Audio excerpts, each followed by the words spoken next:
Good morning students, कैसे हैं आप लोग। आशा करती हूँ कि आप लोग सभी सही होंगे। और आज हम बात करते हैं, वही हमारा राज्यपाल का टॉपिक है, क्योंकि राज्यपाल से हमने एक भी ऐसी चीज़ नहीं छोड़ी है जहाँ से आपसे क्वेश्चन पूछा, मतलब आपका क्वेश्चन जो है वो गलत हो। तो इसी चीज़ को हमने ध्यान में रखते हुए जो है राज्यपाल की शक्तियाँ जो हमारी चल रही थी, उसमें आज एक नई शक्ति आ गई है, स्वविवेक की शक्तियाँ। क्योंकि हमने उस दिन चर्चा की थी कि शक्तियाँ राज्यपाल की दो प्रकार की होती है, एक सामान्य शक्तियाँ होती हैं, दूसरी होती है स्वविवेक की शक्तियाँ। तो स्टूडेंट्स, आपको मैंने पहले भी बताया था कि स्वविवेकी शक्तियाँ केवल और केवल राज्यपाल को ही प्राप्त होती हैं, वो अनुच्छेद 163(1) में, इसके 2 में। ये किसी को और को जो है यानी राष्ट्रपति को ये शक्तियाँ प्राप्त नहीं होती हैं। इसका मतलब होता है कि कुछ शक्तियों में जो है यानी कुछ कार्य करने में राज्यपाल स्वतंत्र होता है, उसके विवेक पर निर्भर करता है कि वो कार्य किस तरह से करे। अगला जो है इसी में ये है कि स्वविवेक की शक्तियाँ जो हैं हमने दो भागों में विभाजित की हैं। पहली जो है संविधान जन्य शक्तियाँ होती हैं और दूसरी होती हैं परिस्थिति जन्य शक्तियाँ। तो संविधान जन्य जो शक्तियाँ होती हैं वो कैसी होती हैं, संविधान के आधार पर जो है वो उनकी ऐसी स्वविवेक की शक्तियों की परिस्थिति उत्पन्न होती है। जैसे अनुच्छेद 200, अनुच्छेद 200 में क्या होता है, अनुच्छेद 200 में होता है स्टूडेंट्स कि राज्यपाल के पास जब कोई विधेयक आता है, राज्यपाल के पास जब कोई विधेयक आता है तो राज्यपाल उस पर क्या करता है, 4 कंडीशन अप्लाई करता है। कौन सी 4 कंडीशन अप्लाई करता है? तो पहली कंडीशन तो क्या होती है, या तो वो उसको स्वीकृति दे देता है, या फिर उसको क्या करता है, ना स्वीकृत करता है ना स्वीकृत करता है। अगला क्या है कि वो पुनर्विचार के लिए उसको वापस कर सकता है। फोर्थ जो है वो है कि राष्ट्रपति के लिए उस विधेयक को वो आरक्षित कर लेते हैं। ठीक है, राष्ट्रपति के लिए अपने पास रख लेता है। इसी का जो है यानी ये अनुच्छेद 200 में है। किसी भी विधेयक के संबंध में जो निर्णय लेता है राज्यपाल, वो हमारा कौन सा आर्टिकल है, आर्टिकल 200। उसके अलावा कौन सा है, 201 में क्या दिया गया है कि राष्ट्रपति के लिए जो आरक्षित रखा गया विधेयक है उसके संबंध में राष्ट्रपति को क्या जो है शक्तियाँ प्राप्त होती हैं। तो या तो वो उसको स्वीकार कर देता है, ठीक है, या फिर वो उसको अस्वीकृत कर देता है, या फिर पुनर्विचार के लिए भेज देता है। पर स्टूडेंट, इसके पुनर्विचार में एक अंतर है। हम जब केंद्र का जो राष्ट्रपति का जब देख रहे थे उसमें और इसमें दोनों में अंतर है। अंतर क्या है कि राज्यपाल जो है वो राज्यपाल जब भी जो करता है तो वो क्या करता है,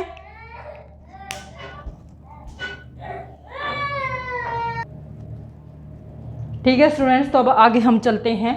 आगे क्या है कि जो है राष्ट्रपति को भी इस संबंध में जो है ये चीज़ें प्राप्त होती हैं कि वो या तो इस विधेयक पर क्या करे, स्वीकृति दे दे, या कुछ करे ना, या फिर वो क्या करता है पुनर्विचार के लिए वापस भेज दे। तो ऐसी स्थिति में क्या होगा स्टूडेंट, ऐसी स्थिति में होगा वो पुनर्विचार से लौटकर जब आती है वापस, तो वो जरूरी नहीं है कि पुनर्विचार के लिए जो लौट के आए उसको राष्ट्रपति एक्सेप्ट ही करे। क्यों? क्योंकि हमारे केंद्र में ऐसा था कि राष्ट्रपति के पास जब कोई विधेयक आता था पुनर्विचार से करके तो बाध्यकारी होता था कि उस पर साइन उसको करने ही होंगे, जबकि इसमें ऐसी कोई बाध्यकारिता नहीं है। आगे क्या है, 371 में क्या है, हमारे अनुच्छेद जो 371 है उस 371 में क्या है कि कुछ राज्यों को विशेष राज्य का दर्जा दिया गया है। अब विशेष राज्य का दर्जा मतलब है कि उनको कुछ विशेष शक्तियां दी गई हैं और उन शक्तियों का वहां प्रयोग होता है। ऐसी स्थिति में क्या होता है कि जब उस राज्य को विशेष शक्तियां दी गई हैं तो उस राज्य का जो राज्यपाल उसके पास भी विशेषाधिकार होंगे। तो विशेषाधिकार क्या होंगे कि उसको इतना विशेषाधिकार है कि वो राज्य विधानसभा साथ में संसद के कानून को लागू करने से मना कर सकता है। इतनी पावर उसके पास होती है कि जो संसद का कानून है, राज्य विधानसभा का जो कानून है, उसको वो वहाँ लागू होने से क्या कर सकता है, मना कर सकता है, बिल्कुल मना कर सकता है। उसके अलावा हमारी अगली है यानी 371 में है, 70 हमारा जम्मू कश्मीर था जो बिल्कुल हट चुका है। तो अब हमारा 371 जिसमें कुछ राज्यों को जो है विशेष राज्य का दर्जा दिया गया है। उसके बाद आती है हमारे आपातकालीन शासन। आपातकाल के समय में क्या होता है, आपातकाल के समय भी हमारे राज्यपाल को कुछ विशेष शक्तियां प्राप्त होती हैं। क्या होती हैं कि स्टूडेंट्स, हमने पहले जब चर्चा की थी उसमें मैंने आपको बताया था कि आपातकाल की जो शक्तियां होती हैं वो 3 प्रकार की होती हैं। एक होती हैं हमारी राष्ट्रीय आपात जो पूरे भारत में लगता है, एक होता है हमारा संवैधानिक तंत्र विफल होने पर राष्ट्रपति आपात, और थर्ड जो हमारा होता है वित्तीय आपात। तो यहाँ जो हम बात कर रहे हैं, क्योंकि राज्य का है तो हम राज्य लेवल की बात करेंगे, तो राज्य में जो आपात की स्थिति होती है उसकी हम चर्चा करते हैं। और वो चर्चा किसमें, अनुच्छेद 356। आपको 356 याद रखना है स्टूडेंट्स कि 356 का संबंध राज्य से है ना। तो क्या है उसमें कि राज्य में संवैधानिक तंत्र यदि विफल हो जाता है, यानी राज्य में यदि संवैधानिक तंत्र विफल हो जाता है, असफल हो जाता है, तो उसमें क्या होगा, उसमें राष्ट्रपति शासन लागू होगा। और ऐसा जो है, ऐसी अनुशंसा कौन करता है, ऐसी अनुशंसा स्टूडेंट्स राज्यपाल करता है राष्ट्रपति से कि राज्य का शासन जो है वो संविधान के अकॉर्डिंग नहीं चल रहा है। ऐसी स्थिति में क्या होगा, ऐसी स्थिति में राष्ट्रपति वहां पर आपातकाल की जो है वो लागू कर देगा और जो शक्तियां सारी हैं वो किसको दे दी जाएंगी, राज्यपाल को दे दी जाएंगी। वहां कहने कि एक प्रतिनिधि के केंद्रीय प्रतिनिधि के रूप में जो कार्य करेगा वो कौन करेगा, राज्यपाल करेगा। अब ऐसी स्थिति में क्या है स्टूडेंट्स, ये हमने वैसे अलग से पढ़ लिया एक चैप्टर। यदि आप आपातकाल की शक्तियां देखेंगे तो हमारे राष्ट्रपति में मैंने आपातकाल का पूरा चैप्टर मैंने पढ़ा है एक, तो आप देख लेना, पीछे मेरे एक वीडियो है उसमें ये सारी चीज़ें मिलेंगे आपको। उसके अलावा जो है अगला जो हमारा था वो था परिस्थिति जन्य शक्तियाँ, कि परिस्थितियों से कैसे उत्पन्न होती हैं शक्तियाँ राज्यपाल के पास, कि वो उन शक्तियों का प्रयोग जो है अपने विवेक से करता है। तो कैसे होती हैं, तो वो स्टूडेंट्स होती हैं कि जब सरकार के पास बहुमत नहीं होता है, जब हमारी विधानसभा जो है उसमें सरकार जो है वो बहुमत में नहीं है, तो ऐसी स्थिति में क्या है, राज्यपाल उसे बहुमत सिद्ध करने के लिए, साबित करने के लिए बोल सकता है। और यदि बहुमत साबित नहीं होता है तो ऐसी स्थिति में क्या होता है, ऐसी स्थिति में उसको त्याग पत्र देना होता है। तो वो अपना क्या करता है, त्याग पत्र दे देता है। दूसरा, जब अविश्वास प्रस्ताव पारित हो जाता है तो ऐसी स्थिति में भी क्या होता है, मंत्रिपरिषद भंग हो जाती है।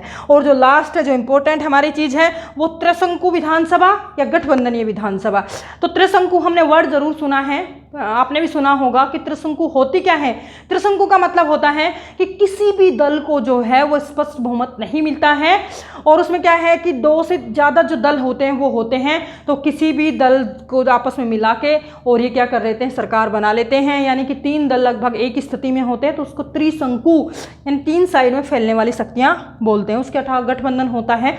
गठबंधन में क्या होता है कि जो हमारी सरकार है, जो राज्य की सरकारें होती हैं, तो उसमें क्या होता है कि किस राज्य में कौन सी सरकार है, उसकी क्या स्थिति है और क्या नाम है, उसको पूर्ण बहुमत मिला या नहीं मिला। तो जब नहीं मिलता है तो वो गठबंधन या दूसरी सरकार से क्या कर लेती है, गठबंधन कर लेती है। और ऐसी स्थिति में क्या होता है, हमारी जो है एक सरकार का निर्माण हो जाता है, लेकिन उसे भी बहुमत सिद्ध करने का एक टाइम दिया जाता है कि आपको इतने दिन में बहुमत सिद्ध करके दिखाना है। दूसरा अगला जो है वो अगला क्या होगा, अगला ये है, इसका मैं उदाहरण दे देती हूँ कि 2005 में बिहार में क्या हुआ था कि बूटा सिंह जो थे हमारे, बूटा सिंह ने क्या किया था कि जब वो जो मत हैं वो तो कि नीतीश कुमार को ज़्यादा मिले, लेकिन लालू प्रसाद यादव जो है उसको क्या बना दिया, उन्होंने मुख्यमंत्री बना दिया। इसी 2018 में तमिलनाडु में क्या हुआ था, कांग्रेस को 78 वोट मिले थे, बीजेपी को 31 मिले थे। और ऐसी स्थिति में जो है उसने जनता दल से करके अपना और उसने क्या कर लिया, यानी कि बीजेपी का मुख्यमंत्री बना दिया था। तो इससे क्या होता है, यानी स्वयं विवेक की शक्तियाँ हैं, राज्यपाल इन शक्तियों का प्रयोग करके स्वयं जो है वो निर्णय ले लेता है। ऐसी परिस्थितियाँ उत्पन्न हो जाती हैं। वैसे हमारे संविधान में जो है एक परंपरा बनी हुई है कि जो बहुमत दल का नेता होता है उसे ही मुख्यमंत्री बनाया जाता है, लेकिन बहुमत दल के नेता को यदि नहीं स्पष्ट बहुमत नहीं मिलता है तो ऐसी स्थिति में क्या है कि राज्यपाल के पास शक्तियाँ बढ़ जाती हैं, विस्तृत हो जाती हैं। और ऐसा कहीं भी हमारे संविधान में उल्लेखित नहीं है कि बहुमत दल के नेता को ही मुख्यमंत्री बनाया जाए, लेकिन ऐसी परंपरा विकसित हो चुकी है कि जो बहुमत दल का नेता होता है उसी को क्या होता है, उसी को मुख्यमंत्री बनाया जाता है। धन्यवाद स्टूडेंट्स। वीडियो अच्छा लगे लाइक करना, शेयर करना और सब्सक्राइब करना, और चैनल को आगे से आगे आप शेयर करते रहना। धन्यवाद।